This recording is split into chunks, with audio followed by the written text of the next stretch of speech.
Semana da Pan. Semana da Pan. Tudo o que foi destaque em nossa programação. Olá, eu sou Nicole Fusco e esse é o Semana da Pan, o seu resumo dinâmico de tudo que foi destaque aqui na programação. Nessa edição a gente fala da CPI da Covid. Ela foi instalada no Senado e confirmou nos postos mais importantes da comissão parlamentares independentes ou de oposição ao governo. Renan Calheiros foi indicado relator pelo presidente eleito do colegiado, Omar Aziz, que recebeu 8 dos 11 votos da CPI, com duração inicial de 90 dias, podendo ser prorrogada por um período igual. Randolph Rodrigues foi escolhido vice-presidente da comissão com 7 votos e 4 abstenções. Acompanhe com Daniel Lian. A CPI convocou o ministro da Saúde, Marcelo Queiroga, e os ex-titulares da pasta, Luiz Henrique Mandetta, Nelson Teich e Eduardo Pazuello. No total, 310 requerimentos foram aprovados nesta quinta-feira, na sessão que definiu o cronograma dos trabalhos. Os senadores também decidiram chamar o presidente da Anvisa, Antônio Barra Torres. Pelo calendário, Luiz Henrique Mandetta e Nelson Teich devem comparecer na próxima terça-feira a partir das 10 horas da manhã. No dia seguinte, será a vez do ex-ministro da Saúde, general Eduardo Pazuello. Já a oitiva de Marcelo Queiroga e Antônio Barra Torres está prevista para quinta-feira. A CPI vai requerer ao Ministério da Saúde os processos administrativos sobre a aquisição de vacinas e insumos contra o coronavírus. O presidente da comissão, o senador Omar Aziz, do PSD do Amazonas, avalia que os trabalhos devem indicar soluções para o combate ao vírus. CPI, quando trata de desvio de recurso, de corrupção, na hora que ela começa a investigação, estanca. As pessoas que estão envolvidas saem de cena, não querem conversar uma com a outra. O vírus, ele está se lixando para o início da CPI, ele vai continuar atingindo as pessoas, entendeu? Essa é a diferença entre essa CPI e as outras que vocês acompanharam. Apesar da falta de acordo, Omar Aziz voltou a defender a convocação do ex-secretário de Comunicações, Fábio Weingarten, que fez críticas à vacinação no país. De acordo com o senador Randolph Rodrigues, da Rede, órgãos federais, estaduais e municipais têm que enviar os documentos em 5 dias. Pelo Código de Processo Penal, como que rege inclusive a Comissão Parlamentar de Inquérito no Código de Processo Penal, há o prazo de 5 dias para as autoridades aqui citadas prestarem as informações. Então, na próxima terça-feira, mais tardar na quarta, nós teremos já boa parte dessas informações e os primeiros depoimentos na CPI. Randolph Rodrigues acrescenta que secretarias estaduais, além da Polícia Federal, vão passar informações à CPI. Durante a sessão desta quinta, o senador Marcos Rogério, do DEM de Rondônia, solicitou que a comissão fosse 100% presencial. Não se pode admitir que a Casa Legislativa instale uma CPI sem que esse colegiado tenha condições para o seu funcionamento em verdadeira fraude ao texto constitucional. Ora, todas essas providências são comprometidas, se não inviabilizadas, se a CPI não funcionar de forma presencial. Efetivamente, a oitiva e eventual acariação de testemunhas e de indiciados não se limitam à atividade de ouvi-los da forma que acharem mais conveniente. O pedido de Marcos Rogério não foi aceito pela presidência da comissão. O relator da CPI, senador Renan Calheiros, se irritou com a tentativa de governistas de tentar adiar os trabalhos e usou o termo tropa de choque. Eu já conheci, e estou aqui há muitos anos no Congresso, muitas tropas de choque, mas essa é a primeira que recorre ao Supremo Tribunal Federal, numa questão já decidida, e é a primeira que recebe, por meio eletrônico, requerimentos feitos do governo para registrar aqui. Ou seja, nós não vamos chegar a lugar nenhum, isso nunca deu certo em lugar nenhum. Renan Calheiros pediu o compartilhamento de informações da CPI das fake news que tratam de temas relacionados à saúde. A comissão da Covid quer ainda detalhes de regulamentações de temas como isolamento, quarentena e proteção da coletividade. Nos requerimentos, os senadores solicitam documentos do governo relacionados à orientação sobre tratamento precoce da Covid. A CPI pede também detalhes de todas as viagens do presidente Jair Bolsonaro no período da pandemia. O alvo da CPI no começo dos trabalhos deve ser a compra de vacinas pelo governo federal e a atuação do ex-ministro Eduardo Pazuello e eventuais falhas da gestão Bolsonaro na pandemia da Covid-19. A bancada de Os Pingos nos Is comentou o assunto. A reunião foi convocada, é a primeira reunião de trabalho, né? Para aprovar o cronograma, ou seja, como deve agir a comissão e também os primeiros convocados. E aí o foco foi no Ministério da Saúde. A ideia é investigá-la, desde o primeiro ministro da Saúde, Henrique Mandetta, até o atual Marcelo Queiroga, para saber exatamente como é o comando, a ordem, o comando do governo e o centro de decisões, para ver quem manda na definição ali das políticas públicas de saúde no comando da pandemia. E houve, inclusive, uma tentativa de convocar o ex-secretário de Comunicação, Fábio Van Garten, mas isso não foi aprovado no plenário. O clima continua muito tenso, sabe, Adriana? Havia ali uma conversa para abaixar o tom e tal, mas não houve ali a conclusão.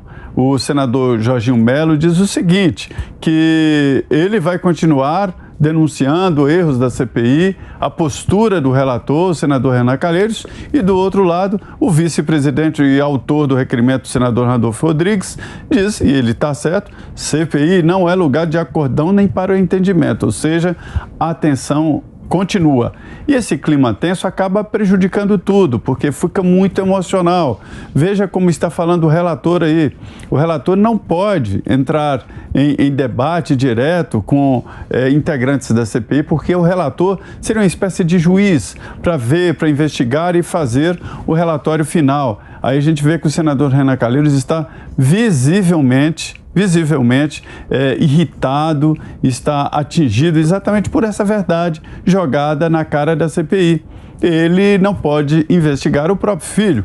Da mesma forma, o senador Jader Barbalho, que é suplente e que deve investigar o próprio filho, que já está sendo investigado por compra irregular de equipamentos para atendimento à Covid, com dinheiro da Covid aí. Então, esta é a situação da CPI. Fica cada vez mais claro que se trata de um movimento político para tentar atingir o presidente Jair Bolsonaro. E é por isso que o governo reage, se defende. Né? O governo fez primeiro aquelas defesas de 23 pontos que andam acusando o presidente e também orientou mesmo integrantes da CPI como se portar no plenário. O que ficou claro ali é o seguinte, andaram até publicando que havia entendimento que nada. A história é mesmo ir para a disputa e que a verdade vença, né? O objetivo da CPI é fazer politicagem, é montar um picadeiro de política. Então, Adriana, eu vou ser muito franco aqui, nessas horas eu me sinto um ex-jornalista, né? Eu sei que está lá instalado, eu sei que é um fato, mas eu não vou ficar aqui comentando a pantomima de Renan Calheiros e Randolfo Rodrigues para tentar desestabilizar o governo no meio de uma crise em que o país precisa trabalhar, o país precisa mobilizar suas melhores energias para se salvar de uma crise, de um flagelo sem precedentes, né? Então está lá 310 requerimentos aprovados. 310 requerimentos, quer dizer, os parlamentares que estão lá foram eleitos representando o povo, estão lá com aqueles salários, com aquelas benesses. Cadê as reformas? Cadê a reforma tributária? Cadê a reforma administrativa? Cadê a aprovação da prisão após condenação em segunda instância? Cadê as diversas matérias que o país já precisava e precisa mais ainda para se reconstruir? A gente vai ficar olhando esse circo? A gente vai ficar dando plateia para essa pantomima? Eu realmente, o comentário, evidentemente, que eu posso fazer é sobre... eu não reconheço credenciais, né, a essa CPI. Ela é uma manobra vagabunda de politicagem. Ela quer ser o centro das atenções. Eu não acho que ela deve ser o centro das atenções. Então é isso, eu me sinto um ex-jornalista nessa hora, e não é para aí que o Brasil tem que olhar. Evidentemente que o Lewandowski não vai retirar o Renan Calheiros da relatoria, porque eles são adoradores do mesmo Deus salafrário, não é isso? Luiz Inácio da Silva não é o amigo do Renan, o parceiro, o sócio, aliado, como se queira chamar, e do Lewandowski. Então é isso, é esse o nível, né, de importância, e eu acho que é uma CPI que nasce desmoralizada. Acho que essa crítica que eu faço, inclusive, foi feita pelos presidentes das duas casas já, tanto o senador Rodrigo Pacheco quanto o deputado Arthur Lira. Fizeram, não fizeram em afronta aos seus pares, mas fizeram esse juízo, né? Não é o momento desse picadeiro de péssima oposição. Eu acho que é isso, está lá instalada, eles vão trazer... Agora o presidente da Anvisa, o ministro da Saúde, os homens que estão na linha de frente, que eles não querem celeridade na Anvisa, não, aí ele vai parar para ficar tomando flechada de Renan Calheiros e de Randolph Rodrigues. Pô, tenha paciência, né? Eu acho que tem limite, assim, o escárnio, né, contra o país.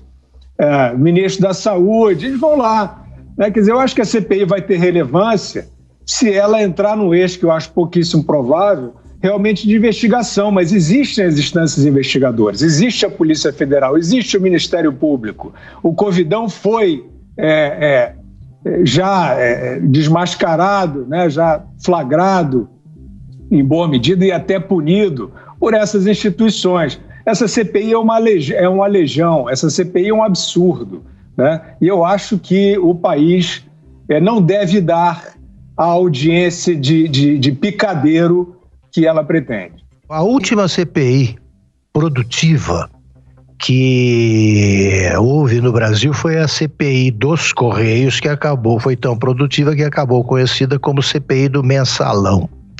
Muito mais porque havia pessoas dispostas a falar, começando pelo Roberto Jefferson, do que pelo trabalho dos integrantes da CPI, porque eles não sabem investigar. Eles não têm know-how para isso. Quem investiga é detetive, é policial, eles não sabem investigar.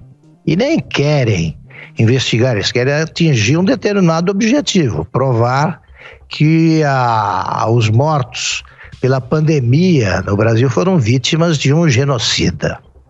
Como essa tese não cola, eles vão ficar ali patinando, né, no que o Sérgio Porto, Stanislau Ponte Preta, chamaria de o perigoso terreno da galhofa. Eles não vão conseguir nada e daqui a pouco, se o brasileiro continuar sabendo distinguir o que é importante e o que não é, daqui a pouco o país vai acompanhar com muito mais atenção os trabalhos, a tramitação da reforma tributária. O presidente da Câmara, deputado Arthur Lira, prometeu que na semana que vem o relatório da comissão que examina o assunto já está pronto, prometeu que será aprovada neste ano e teve uma boa ideia: dividir a votação por blocos de assuntos, começando de propostas, né? Começando pelas proposições que figuram nos 3 textos sobre o assunto. Então pronto, aprova isso aí e vamos em frente. Aí vai ficar muito claro o que é importante e o que não é. Essa CPI vai cair no ridículo porque ela tem como relator alguém que não poderia ocupar o cargo, pelos motivos que o Zé Maria resumiu, e porque é bandido. Bandido, como é que bandido vai apurar agora o que fizeram os outros? É difícil mesmo no Brasil. A atitude do Lewandowski não me surpreende, por quê?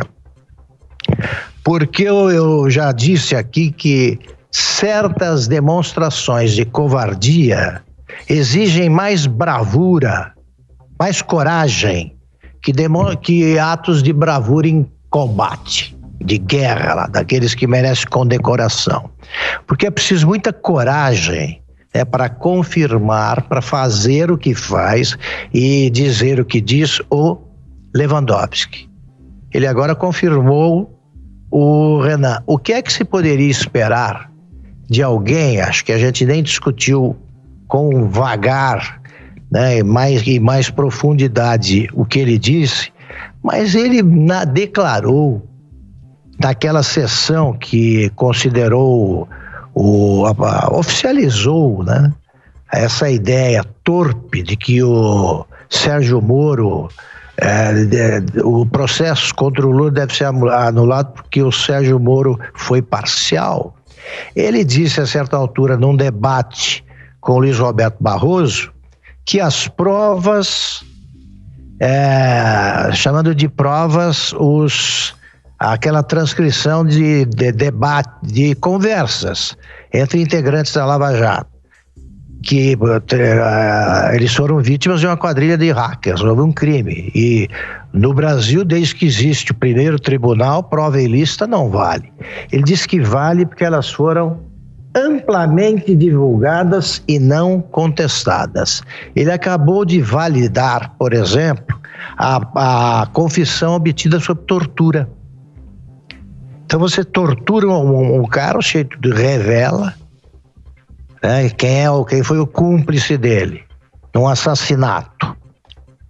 O sujeito está foragido, o cúmplice, né, não vai falar nada, não vai ser devidamente contestada essa informação, portanto vai valer a prova obtida sob tortura. Que tal?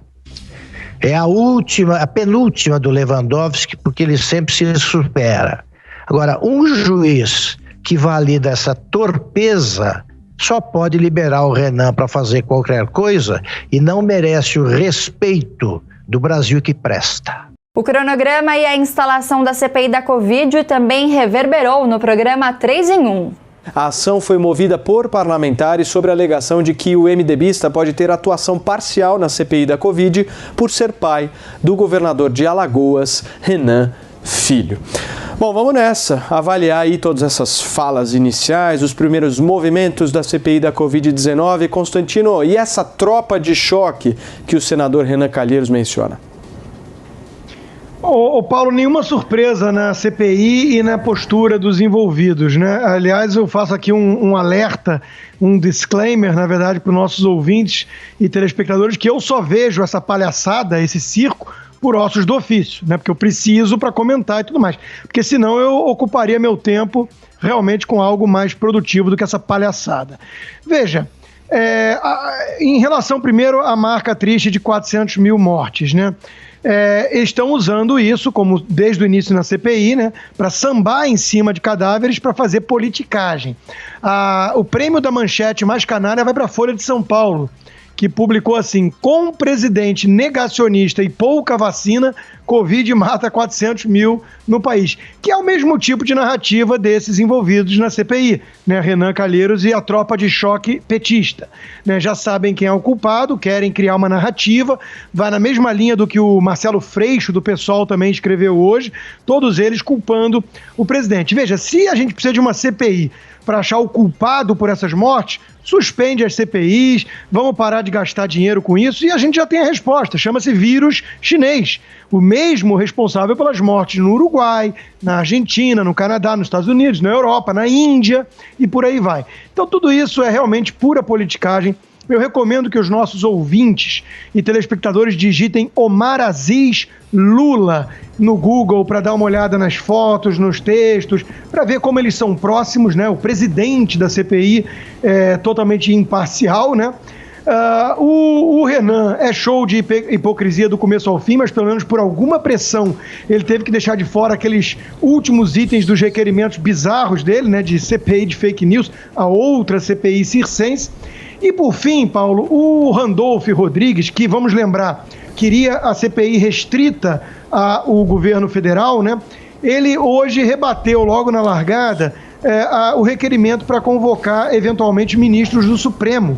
Né? Ele disse que isso não cabe e não tem nada a ver. Veja, se o objeto da CPI é avaliar a Covid, a crise da pandemia e as medidas tomadas e as mortes que eventualmente ocorreram, como é que não é importante escutar o Supremo, que foi o que mais concentrou poderes nessa história, que delegou poderes aos estados e municípios, tirou do governo federal, decretou um monte de coisa em nome da ciência e da vida, em vez da Constituição, que é seu papel? Como é que não vai chamar ministro do Supremo para explicar o resultado, o critério técnico e científico usado nessas decisões? É óbvio que tem que chamar ministro do Supremo, como queria o senador Girão. O senador Girão, aliás, que vem tentando trazer alguma seriedade para esse circo. Mas, como eu alertei desde o início, é missão impossível. O circo já está de pé. Muito bem. Ontem à noite eu estava analisando os processos referentes ao senador Omar Aziz. Tem até acusação de pedofilia no estado do Amazonas, ô Serrão. E o mais grave contra ele é uma tal de Operação Turbulência, que vinha sendo investigada desde 2016, em que a família dele, a mulher e 3 irmãos chegaram a ser presos sob denúncia de corrupção ativa e lavagem de dinheiro. E sabe no que eles estavam metidos? Em negociatas na área de saúde no estado do Amazonas, onde Omar Aziz foi governador. Então, a coisa é muito mais feia do que a gente pode imaginar. É muito difícil, nem a crédula velhinha de Taubaté, cito ela novamente, é capaz de acreditar que uma CPI vai realmente produzir um resultado de melhora da forma como o governo vai tratar as próximas pandemias que virão por aí. Já é certo que teremos novos coronavírus nos atacando em breve. Agora, uma CPI vai contribuir para isso? Não vai. CPI é sempre pizza, muita narrativa. A última CPI séria que nós tivemos lá no Congresso foi a CPI dos fundos de pensão. Depois dela tivemos a CPI das fake news, que foi aquela tragédia. E a dos fundos de pensão, que deveria ter sido muito séria, ela não resolveu o problema de como o capimunismo brasileiro lida com o dinheiro de aposentados e pensionistas, na maioria de grandes empresas estatais, que fazem e participam de grandes investimentos privados, sobretudo na área de infraestrutura e concessões, para garantir a aposentadoria, a remuneração da aposentadoria deles no futuro.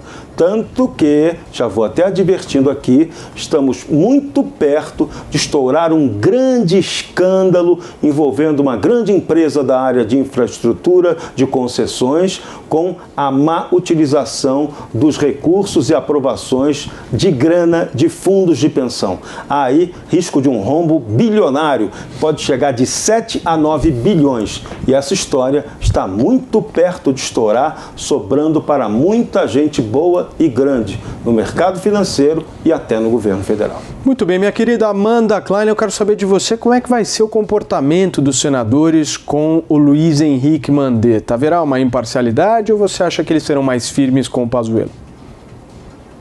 Eu acho que os senadores serão firmes com todos os convocados, os ex-ministros da Saúde, o diretor-presidente da Anvisa, Antônio Barra Torres, e a começar pelo Mandetta, que será o primeiro depoimento de terça-feira. Aliás, a CPI hoje andou bastante, aprovou mais de 100 requerimentos sobre diversos assuntos, desde campanha de comunicação, a vacina, tratamento precoce, isolamento social, kit intubação, oxigênio para Manaus. Então, tem uma série de assuntos que serão tratados, documentos de diferentes esferas, que serão fornecidos, tem 5 dias úteis para serem apresentados à CPI, aí os técnicos vão se debruçar por essa verdadeira parafernália de documentação, são páginas e páginas, uma coisa interminável. Mas também a oitiva de testemunhas, então semana que vem será uma semana muito esperada, o primeiro depoimento na terça-feira de manhã será o de Luiz Henrique Mandetta, que foi o primeiro-ministro da Saúde no governo Bolsonaro, quando começou a pandemia, e aí conversando aqui com os senadores, o que eles possivelmente poderão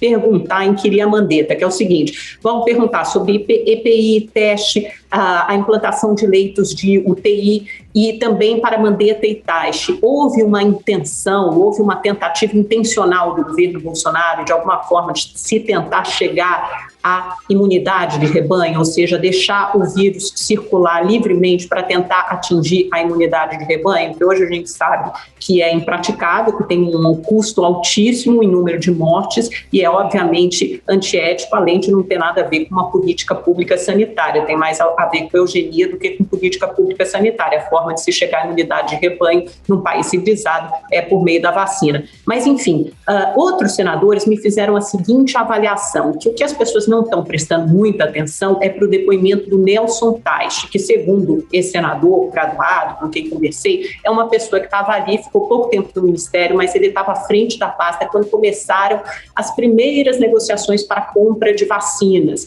E ele é uma pessoa que não é político, não tem tanta experiência e que também não tem rabo preso com ninguém, então estaria aberto a falar e até fazer revelações importantes. Então, esse senador, por exemplo, está com uma expectativa grande para o que possa ser dito pelo ex-ministro Nelson Teich.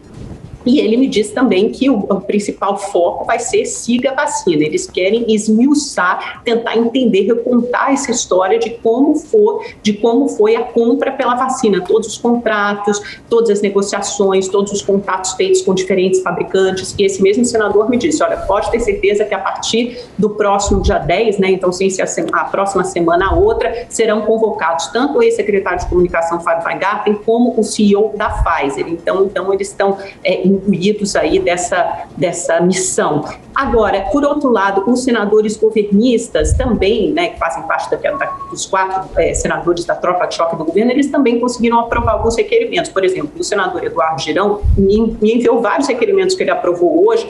Um deles pede uma cópia integral ao Ministério Público de todos os procedimentos abertos, criminais e cíveis, para apurar desvios de recursos federais repassados ao Distrito Federal e aos estados. Então, essa vai ser a tática, a estratégia dos senadores governistas, focar nos recursos federais para estados e municípios. Você, Constantino?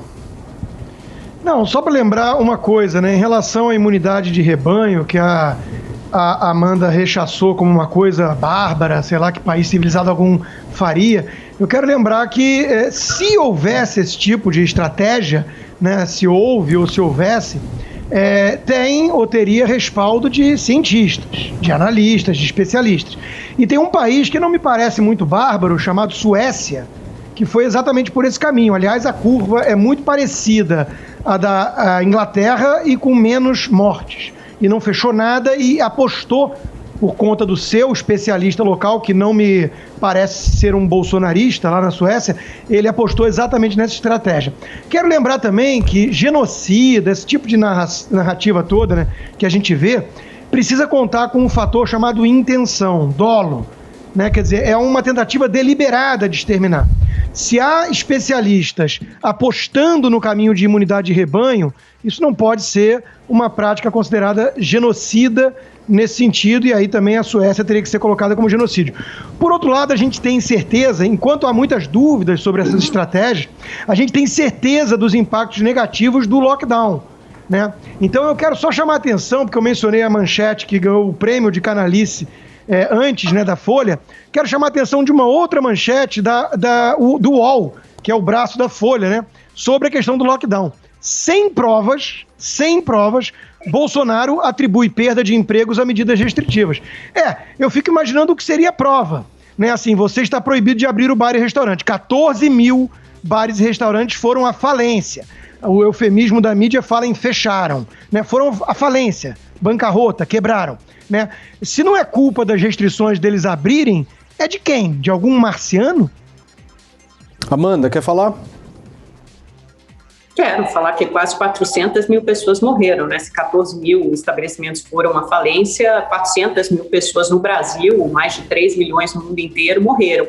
As principais agências de saúde, autoridades sanitárias, médicos, epidemiologistas, infectologistas, ninguém defende a imunidade de rebanho. Isso ficou muito claro cedo na pandemia. A Suécia adotou uma tática na primeira onda do coronavírus, mas depois as autoridades, tanto de saúde quanto as autoridades do país, foram muito criticados e obrigados a rever a sua estratégia mais para o final do ano, quando houve uma segunda, sim senhor, quando houve uma segunda onda no país, eles impuseram algumas medidas restritivas, sim. Ademais, eles têm uma cultura completamente diversa diversa da nossa, com certeza uma densidade populacional muito menor, e mesmo assim teve números muito piores do que seus vizinhos, Noruega e Dinamarca. É só entrar para ver que eles tiveram o dobro da morte da Noruega ou da Dinamarca, e em relação a outro país, mais de 4 vezes mais mortes. Então, as medidas adotadas, ou as não medidas adotadas pela Suécia no começo, foram firmemente reprovadas, condenadas e criticadas pelos seus próprios cidadãos.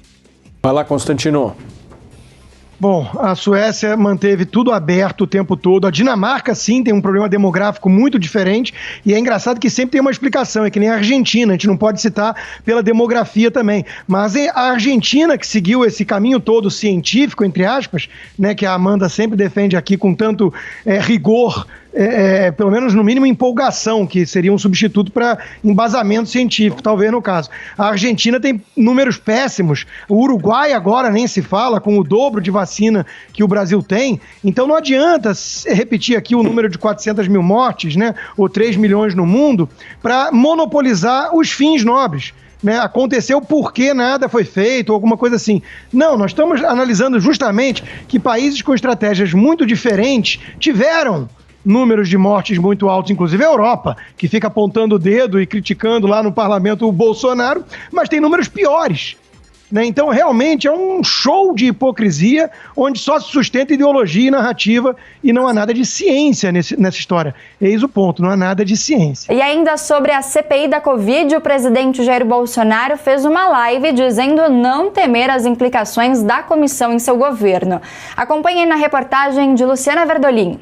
Olha, com a CPI da Covid lá no Senado Federal já em funcionamento, o presidente Jair Bolsonaro voltou a garantir ontem que está tranquilo, que não teme possíveis repercussões negativas. Ele também não perdeu a oportunidade de rebater críticas de governadores ao atual valor do auxílio emergencial.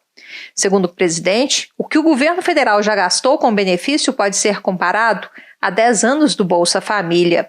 Bolsonaro até desafiou os críticos a criarem benefícios estaduais. A gente apela aos senhores, excelentíssimos governadores, que poderiam, vocês que fecham comércio, vocês que destroem milhões de empregos, vocês poderiam fazer auxílio emergencial estadual. Bota R$1.000 até o final do ano, já que me criticam, né? Bota R$1.000 no final do ano, em especial os estados do Nordeste, que fizeram caixa com o nosso recurso do ano passado e tem dinheiro. O presidente ainda criticou o uso político da ajuda financeira.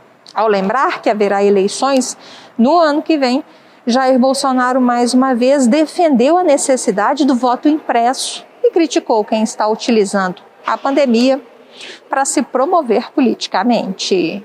Porque uma população na miséria, é uma população que vai começar a depender cada vez mais do Estado, que você sabe o que é isso, e a tendência é dar o voto para quem dá a muleta para ele. Eu gostaria que não tivesse isso tudo. Nós estamos fazendo isso não por voto, mas para poder atender a população que perdeu tudo. Ao lado do presidente da FUNAI, Marcelo Xavier, Jair Bolsonaro voltou a defender ontem a liberação da mineração em terras indígenas como forma de socorrer a população nesse momento de dificuldade. O presidente da FUNAI, por sua vez, defendeu melhores condições de vida para os indígenas, que eles é que devem definir qual o melhor caminho a ser seguido. Quem tem que dizer o modelo dentro da terra indígena a ser implementado são os próprios indígenas. Nós temos exemplo de artesanato em terras indígenas, presidente. Temos modelo de turismo ecológico em terras indígenas. Tem a agricultura artesanal também deles, as roças ali de cará, de produtos e essências para fazer medicamento. O presidente da FUNAI alertou também para o problema envolvendo a concentração de poder dentro das reservas, o que acabaria gerando desigualdade entre a população indígena. De Brasília, Luciana Verdolim. Depois da íntegra da live, os integrantes de Os Pingos nos Is pontuaram as principais falas. Vamos conferir mais um trecho do programa. O presidente Jair Bolsonaro, ele dispensou um tempo bastante amplo na live para falar da problemática indígena. A ideia do governo, do presidente Jair Bolsonaro, é de que já existe a extração mineral na terra indígena, já existe plantação. Então, a ideia é legalizar uma plantação monocultura, uma plantação em larga escala em terra indígena, já que existe um campo fértil e irrigação, para fazer uma adaptação e, enfim, quem não quiser, a comunidade que não quiser, a etnia que não quiser, não faz nada e a terra fica preservada. Então, o presidente falou muito sobre isso. E chamou a atenção porque está acontecendo em todo o país aí um ataque ao novo valor do salário emergencial, desse auxílio emergencial, né? O presidente mostra que 250 em média é muito mais do que, por exemplo, o Bolsa Família. O Bolsa Família paga R$ 192 por mês em média, ou seja, o auxílio emergencial que foi criado no governo do presidente Jair Bolsonaro gasta muito mais do que Bolsa Família. E ele fez uma conta interessante, né, sobre o auxílio emergencial. Ele já investiu, que é um investimento na qualidade de vida do Brasil, 320 bilhões de reais. 320 bilhões de reais no auxílio emergencial. E pelas contas aqui, isso seria 10 anos de Bolsa Família. Para vocês terem uma ideia, o projeto aí de Bolsa Família para esse ano vai consumir 34 bilhões de reais num ano. E em apenas um mês, o salário emergencial gasta muito mais do que isso, 60 bilhões de reais por mês. E ele falou também sobre a CPI que investiga as ações do governo. Ele dizendo o seguinte, que é preciso mostrar claramente que a CPI é, na prática, uma ação política contra o governo dele. Outro assunto interessante que ele falou foi sobre a educação, né? Faz críticas à qualidade da educação, que caiu muito, indicando que e é verdade, há na educação brasileira um trabalho de ideologização, e isso acaba prejudicando muito a qualidade do ensino no Brasil. Acho que é isso que o presidente falou, e também, deixa eu ver aqui,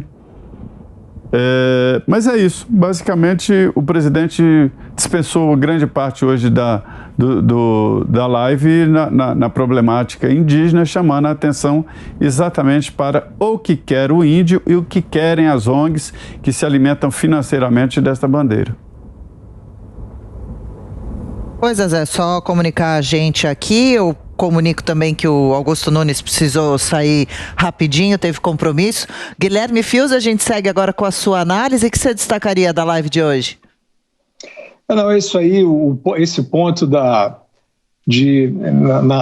visão do governo, retirar intermediários, né, na política indigenista, né, assim, o governo e o presidente da FUNAI, Marcelo Xavier, relatam, né, assim, o encontro de muitos desvios, né, em relação a verbas que seriam para a política indigenista, bem-estar dos índios, etc. Então, foi uma ênfase muito forte nesse uso demagógico, né, do que seriam os direitos indígenas. E falou-se um pouco de tudo, até da questão de evasão de ouro, né, e o presidente, inclusive, informou que vai à fronteira norte para andar por lá e garimpos, etc., para tentar entender um pouco melhor o que está acontecendo e criar uma política para isso, né? A conversa, em vários momentos, voltou a essa questão do garrote econômico, né, que nós estamos vivendo por conta da pandemia e das políticas de restrição de circulação. O presidente sempre fez a ressalva sobre isso, né, sobre o perigo de políticas generalistas e sistemáticas de trancamento de atividades, trancamento total, como acontece em muitos casos. Relatou, inclusive, uma operação de auxílio de mantimentos, até de alimentos e meios, enfim, para a cidade de Araraquara, que de fato é um exemplo na minha opinião, também um mau exemplo, né, desse uso de lockdown sem critério e de forma radical, inclusive eventualmente com tratamento violento da população. O presidente está tentando fazer esse contraponto, né? E trouxe também um ponto que eu, como jornalista, considero de fato muito lamentável, que é a imprensa sair da rota da crítica ao governo, que é fundamental, né? Todos os governos devem muito até sua própria evolução ao poder crítico, à fiscalização da imprensa, para aquele tipo de matéria que eu já tinha visto, inclusive ele leu lá na live, que é dizendo que o presidente acusa sem provas o lockdown de causar desemprego, pelo amor de Deus, né? Realmente é um nível aí de panfletagem isso, né? Assim, para tentar... É aquela questão, né, Adriana? É aquela falsa filosofia da checagem, né? Que é muito perigosa, porque ela é enviesada, né? Eles se auto-intitularam ou autocredenciaram senhores da verdade, juízes vão lá, carimbam falso ou verdadeiro. Infelizmente, muitas vezes pegam questões subjetivas e trazem juízos bastante discutíveis, e nessa é um fato evidente, né, que o mundo inteiro sabe. Quando você tranca, restringe, impede as empresas, parte da economia de funcionar, isso gera contração e desemprego. E, de fato, tinha um veículo de imprensa. Eu acho que isso é uma pérola, de fato, né, nessa tentativa aí de usar a imprensa como um corregedor de tudo, né, uma coisa bem estranha. Eu tenho um sotaque fascista, isso eu acho também, porque se você começa a se apresentar como o senhor da verdade e sai corrigindo todo mundo, segundo a sua régua, que não é uma régua, na verdade, é uma intenção nem sempre boa, a gente está em maus lençóis. Então ele citou essa matéria para falar bastante, apelou, né, durante quase todo o tempo contra as medidas restritivas que não tenham critério, aquele velho ponto dele, né? Quer dizer, que é o seguinte: proteção dos vulneráveis, a distância, etc., e sair desta, no entender dele, desta armadilha, né, de achar que impedir a sociedade de funcionar é uma proteção sanitária. Acho que isso foi mais importante. No final ele fez um rápido comentário do que seria o governo Lula, né? Falou bastante de ideologia, né? Falou da questão de realmente dessa tentação, segundo ele, né? Assim, de você enfraquecer o pequeno, principalmente, né? As pessoas com menos meios, que precisam, né, subsistir da sua atividade, gerar o seu sustento a cada dia. A restrição sobre essas pessoas as coloca mais dependentes do Estado, e que seria isso, no entender dele, um desejo, né? Ele falou de ideologia, né? O desejo desses que se apresentam aí como progressistas, e aí fez uma referência ali meio velada à possível candidatura do Lula a presidente no ano que vem. Após o TRF1 cassar uma liminar que impedia a indicação do senador do Alagoas para a relatoria da CPI da Covid, o MDBista iniciou os trabalhos na comissão, afirmando que o Brasil é um dos piores países na condução da pandemia. Ele argumentou que o objetivo é fazer uma cruzada contra o que chamou de Agenda da Morte. A reportagem é de Letícia Santini. Indicado relator dos trabalhos, o senador Renan Calheiros destacou que o Brasil é um dos piores países na condução da pandemia. Ele argumentou que o objetivo é fazer uma cruzada contra o que chamou de Agenda da Morte. O senador ainda prometeu uma atuação isenta e técnica frente à comissão parlamentar de inquérito. Podemos preservar vidas e temos a obrigação de fazer justiça, de apontar com responsabilidade, equilíbrio e provas os culpados por essa hecatombe. Quem fez e faz o certo não pode ser equiparado a quem errou. O erro não é atenuante, é a própria tradução da morte. O país tem o direito de saber quem contribuiu para as milhares de mortes, e eles devem ser punidos imediatamente e emblematicamente. Nesta relatoria está um senador vivido. não eternizo a mágoa. Tenho a perfeita noção que o abuso de autoridade pode causar. Pode esperar um trabalho isento, objetivo, técnico, desapaixonado, destemido e colegiado. Tudo nessa comissão será aprovado por este plenário e será, antes de qualquer coisa, discutido pormenorizadamente com todos vocês. Renan Calheiros ironizou ao dizer que a comissão não repetirá os modelos de Sérgio Moro e Deltan Dallagnol. Não somos discípulos nem de Deltan Dallagnol, nem de Sérgio Moro. Não arquitetaremos teses sem provas ou PowerPoints contra quem quer que seja. Não desenharemos o alvo para depois disparar a flecha. Não reeditaremos a República do Galeão. Agindo com imparcialidade a partir de decisões coletivas, sem comichões monocráticos, ninguém arguirá nenhum tipo de suspeição no futuro desse trabalho. Sem citar o nome do ex-ministro Eduardo Pazuello, o relator da CPI da Covid criticou a escolha de um militar para o Ministério da Saúde.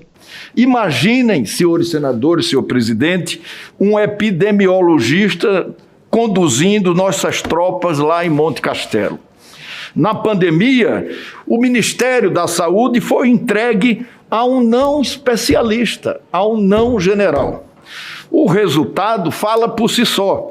No pior dia da Covid, em apenas 4 horas, o número de brasileiros mortos foi igual a todos que tombaram nos campos de batalha da Segunda Guerra Mundial. O senador Renan Calheiros ainda acrescentou que a CPI não será um tribunal de inquisição. A CPI não é uma sigla de Comissão Parlamentar de Inquisição. É de investigação. Nenhum expediente tenebroso das catacumbas do Santo Ofício será utilizado. Durante a sessão desta terça, Renan Calheiros lamentou as mortes na pandemia e pediu 20 segundos de silêncio em memória dos brasileiros. O plano de trabalho da CPI da Covid deve ser apresentado nesta quinta-feira. O ex-ministro da Saúde, Luiz Henrique Mandetta, pode ser convocado a prestar esclarecimentos já na semana que vem. A bancada do Morning Show não passou isenta de comentar o caso e deu a sua opinião. Até nos partidos divididos, que tem parte bolsonarista, parte de oposição, foram indicados os independentes, que é o novo nome de oposição que não quer assumir. Isso valoriza senadores, inclusive governistas, que vão ter um papel importante aí. Jorginho Melo, ele vai ter um papel importante em defender o presidente Jair Bolsonaro, inclusive o filho do presidente, que terá que colocar a mão na massa e defender o presidente. Então o preço disso aí é levar um senador para a esplanada dos ministérios ou continuar apanhando na CPI. Esse ponto inicial da CPI, isso mesmo, o alvo é o presidente Jair Bolsonaro, é o governo, e não venha me dizer que o senador Renan Calheiros é mais cientista do que o senador Flávio Bolsonaro, porque não é. Muito bem, Zé, mas é impressionante, né, gente? A gente vê uma oportunidade. Essa CPI, o Joel colocou um ponto ontem aqui no programa que eu acho que é interessante. Tem perguntas a serem respondidas e eu não vejo o menor problema de fiscalizar poder público. Tem que fiscalizar mesmo, olhar, verificar os gastos, se gastou bem, se gastou mal. É para isso que serve a CPI. Mas é impressionante como o Congresso Nacional perde a oportunidade de gerar um mínimo de credibilidade possível para a sociedade. Quando o Congresso coloca um Renan Calheiros para fazer a relatoria de um trabalho que poderia ser sério, você joga todo esse trabalho no ralo. Não tem como a gente imaginar que vai sair alguma coisa séria vinda do Renan Calheiros. Não dá pra gente imaginar um negócio desse no Brasil. E eu acho engraçado que aí, aqueles que são contrários ao Bolsonaro, por isso que eu acho que o debate político no Brasil é pobre. É pobre. A gente precisa tentar enriquecer o debate político. Porque no Brasil não vale o fato mais, e sim em que torcida você tá. Ô Paulo, mas... Então, se você é contra o Bolsonaro, meu amigo, você abraça o Renan Calheiros e o Renan Calheiros vira teu melhor amigo. Porra, meu! Mas posso fazer um pouco inimigo do diabo? Pegando um pouco do argumento do Omar Aziz, que é o presidente da comissão, ele não foi eleito Ele não é senador eleito democraticamente por Alagoas? Mas até aí então todos ele pode exercer as funções de qualquer senador. Sim, mas ele sempre exerce uma função de destaque e aí não é eleição do povo, é eleição do Senado. Tem uma ilegitimidade moral, mas que não é uma ilegitimidade formal. A questão do filho dele é problemática. A do filho poderia ser formal, mas se ele se desimpedido, a CPI não versa. O senador com duas dezenas de inquéritos seja sempre uma função de destaque. Tem uma ilegitimidade moral. Tudo gira em torno de uma régua. Moral. Régua de 0 a 30 centímetros. Tem senador que está entupido de processo, como é o caso do Renan Calheiros. Exato. Tem senador que tem menos processo. Tem senador que não tem nenhum. E ele está sempre em destaque, agora, ou seja, parece que é um conluio. Escolheram o cara que representa o esgoto da política. O esgoto representa a corrupção, a velha política, tudo que há de pior. Então, assim, eu fico me perguntando o seguinte: as pessoas saíram às ruas para ter Lula com 40% de intenção de voto para a presidência da República e Renan Calheiros comandando o Senado Federal. Não é possível, gente. Erraram em algum lugar. É um dilema que as oposições e movimentos políticos no Brasil sempre passam, né? Lembrando que nos protestos da Dilma, o povo foi nas ruas para estar junto de quem, no final das contas? De Eduardo Cunha, que foi quem governou ali a Câmara dos Deputados no momento todo do impeachment. É uma ilegitimidade não formal. Formal ele tem o direito, mas moral. Moral porque a gente sabe que são pessoas culpadas, a gente sabe que são corruptos, a gente sabe que não pensam no bem do país e estão ali tocando processos, CPIs, comitês importantes para o futuro do país. Agora, eu vejo o Renan falando isso, mas eu não tenho nenhuma ingenuidade também quanto a esse discurso. Quando o Bolsonaro foi eleito, o Renan já estava se dizendo conservador, não sei se vocês lembram. Ele tentou se aproximar do governo, acabou não dando, foi para o Alcolumbre, enfim. O Renan acabou se afastando do governo e agora chega com um discurso também de oposição, de ciência, não sei o quê. Não tenho a menor ilusão. Renan também não está defendendo a ciência, também não está defendendo a saúde pública, ele está defendendo, e aí sim, acho que vai ser isso que a CPI vai servir. Ele está defendendo o interesse da velha política fisiológica no país, o interesse daquilo que a gente chama hoje em dia de centrão. É esse que vai crescer. A cada nova notícia ruim dessa CPI, aumenta o preço para o Jair Bolsonaro manter a sua estabilidade e o seu governo. É uma moeda de troca. Olha, Bolsonaro, estamos vendo coisa ruim aqui, né? Cadê os cargos? Cadê as verbas? É os movimentos que o Bolsonaro já fez na Câmara, agora no Senado também, cobrando a sua fatura. É exatamente o que eu acho que vai acontecer, Joel. Tá valorizando o passe dele para lá na frente vender caro. Adriles, e aí, meu amigo, o que a gente faz numa situação dessa?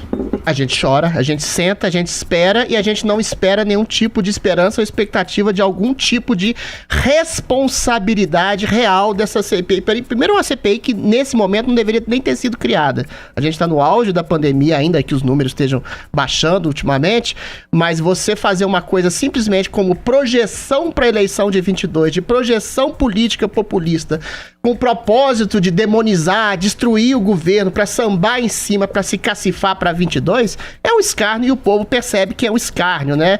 Você pega todo o discurso do Renan, é exatamente uma CPI focalizada em desmoralizar, destruir e chamar o governo de genocida. Ele fala em matança generalizada e agenda da morte. Aí fala em ciência. Na verdade, ele fala em pseudociência, que vai aglutinar os especialistas. Não. Ele vai escolher os especialistas que estão de acordo com o indicativo do pró-isolacionismo, que não surtiu efeito nem no Brasil, nem em lugar do mundo, que provocou miséria, fome, desgraça social, segregação social e uma série de outras coisas, e, relativamente, não salvou ninguém, né?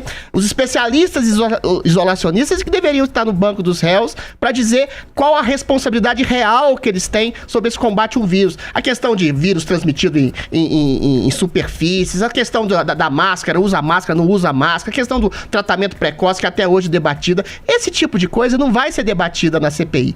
Tudo vai ser para colocar o Bolsonaro como negacionista de um tipo de nicho de ciência que foi servida a tiranos e a pessoas que querem fazer e exercer um controle social. É um escárnio, é um homem que tem 2 dezenas de inquérito, que demoniza e ridiculariza a Lava Jato, a operação que mais prendeu corruptos no país, e não conseguiu prender Renan, que tem 2 dezenas de inquéritos, como eu já disse, e que é apelidado de atleta pelo relatório da Lava Jato, porque sempre está correndo de algum inquérito, de algum tipo de bandido. É um homem preconceituoso, tosco, que fala exatamente, por exemplo, que o ministro da Saúde não era um especialista. Ora, 90% dos secretários e ministros de saúde do Brasil, dos Estados Unidos, não são exatamente médicos. Ou seja, o melhor ministro da saúde que a gente teve foi o José Serra, que era um economista. Ou seja, ele cria uma série de preconceitos científicos, políticos, morais. É uma subversão da ideia de um combate realmente inclemente à corrupção dos prefeitos e governadores. Um deles é seu filho, e vão ficar para debaixo do tapete para fazer uma propaganda política exatamente negativa para demonizar o governo. Né? Também tem uma coisa, só brevemente. Sim, essa CPI vai servir de veículo para o oportunismo mais fisiológico do Centrão. Agora, ele só é capaz de fazer isso porque o governo deu motivo. Não deu. Se o governo não tivesse sido tão incompetente, tão negacionista, tão sabotador de todos os esforços para controlar a pandemia, talvez a gente não tivesse esforços de isolamento social, coordenar um esforço nacional, coordenar o... Porque não, além de tudo não teve, além de tudo, contra a vacina, porque o Brasil só vacina muito por causa da Coronavac. 85% foi o estado de São Paulo Coronavac. A logística isso não foi o governo, né, Adriano? Só se o governo tivesse destruído o SUS, né? Só se o governo tivesse destruído o SUS. Você acha que o Bolsonaro criou a logística de distribuição? Óbvio que não. Adriano, vamos lá, deixa eu continuar. Adriano, você tá bravinho porque você finge que a única coisa que você tem pra mostrar é que, olha, a vacinação tá andando mas é a única coisa que funciona. Muito mais devagar do que deveria, porque o governo não comprou vacinas. Quem comprou foi, a que tá sendo usada foi o estado de São Paulo. Foi o estado de São Paulo. O Brasil já está em 55º mundial em vacinação, graças ao estado de São Paulo. Sabotou máscaras, falou que máscara é coisa de viado, foi contra vacinação. A gente tem um ministro de Estado admitindo que teve que se vacinar escondido pro Bolsonaro não saber, mas vazou. Olha o nível da coisa. Você acha que dá pra ter alguma credibilidade? Enfim, eu não tenho a menor dúvida. Essa CPI tá nas mãos do Centrão, tá nas mãos dos piores interesses. Agora, o governo deu motivo. Joel, é tão difícil reconhecer uma coisa simples dessa? Não, Joel, tudo isso que você falou é da ordem de uma opinião, de uma subjetividade sua, de uma interpretação. O fato é, o Brasil foi um dos primeiros países que começaram a vacinar. Sim, em grande medida com a Coronavac, com a vacina chinesa. Então não foi o a seu amado logística de Bolsonaro. distribuição é do Programa Nacional de Vacinação, que já existia, do Ministério da Saúde, ou seja, responsabilidade do governo federal. A CPI vai investigar o que poderia ter sido e não foi. O presidente não comprou mais vacinas. O Brasil hoje está na frente da Alemanha, do Japão, do Canadá, da maioria dos países europeus. Ásia, sim. Tem a quarta melhor vacinação do mundo. Ou seja, objetivamente,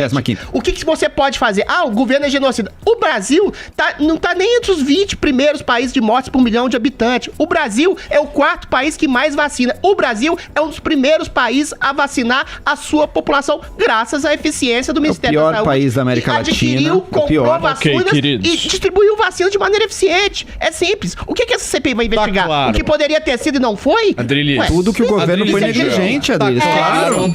Negligência total. Escuto o Adriles, eu penso, Tá claro. nossa, quero morar no Brasil. Quando eu ouço o Joel, eu falo, nossa, que loucura, moro no Brasil. O Semana da Pan fica por aqui. Muito obrigada pela sua companhia e até mais. Semana da Pan. Semana da Pan. Tudo o que foi destaque em nossa programação.